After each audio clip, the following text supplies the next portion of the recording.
Star plus के serial ये रिश्ता क्या कहलाता है की कहानी ने फैंस को पूरी तरह से घुमा कर रख दिया है।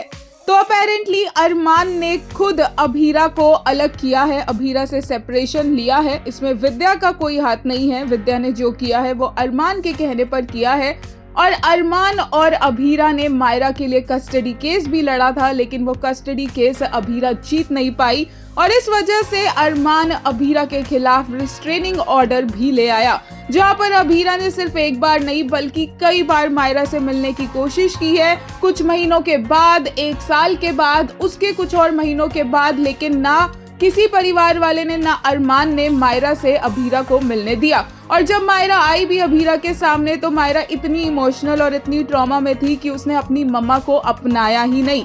ऐसे में बड़ों का फर्ज था कि वो मायरा को समझाते, बट यहाँ पर अरमान को सिर्फ और सिर्फ अपनी बेटी को प्रोटेक्ट करना था, मायरा को प्रोटेक्ट करना था और उसे लगा कि वो अभीरा को मायरा से दूर रखकर मायरा को प्रोटेक्ट कर रहा है।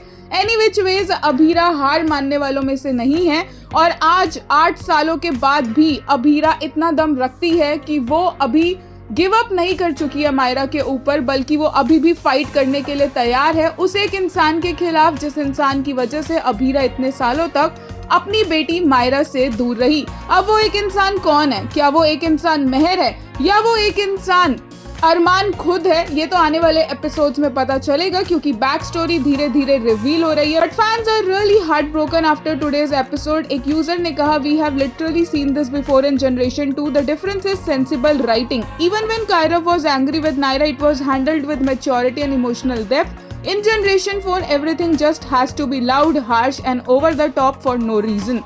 एक और यूजर ने कहा, the writers of रिश्ता should wrap up Abhira's character with some dignity. It's really triggering to keep watching her suffer endlessly and please stop this cycle and give people some peace. एक और user ने कहा, this man and his whole family are mad. So all this happened yet he and his daughter keep crying saying she left them. He has always been very good at gaslighting, but let's hope that finally Abhira has learned her lesson. If I hear my silly boy rubbish again. एक और user ने कहा, Abhira didn't meet Myra for 1 year after custody case because Myra didn't want to hear her name. And after that, Arman brings special order from court so that Abhira couldn't meet her daughter. Second time he separates Abhira from Myra's worst husband.